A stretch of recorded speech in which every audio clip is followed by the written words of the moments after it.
Here is a step-by-step guide to make a face mask at home by using a cotton fabric. By watching this video, you are going to know how to make a face mask at home. It's simple and easy. Let's start. Step number 1. Find an old piece of fabric, preferably cotton. Cut out a rectangle measuring approximately 22 cm by 36 cm and lay it flat on table. Step number 2. Create a small fold in the fabric about 1 cm long that runs across the short width of the material. Lay it flat and pin it in the place.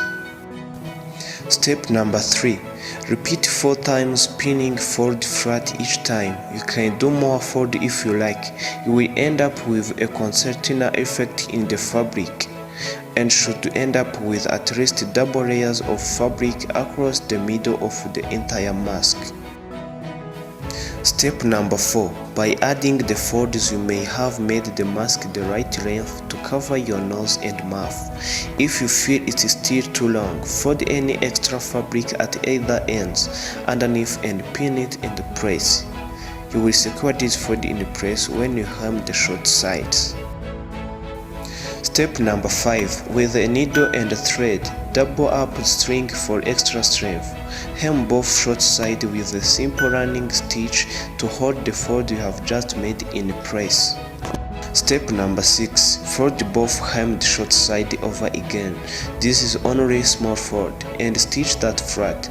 This to prevent fraying and will make the side of the mask extra strong, as this is where the tie will be held.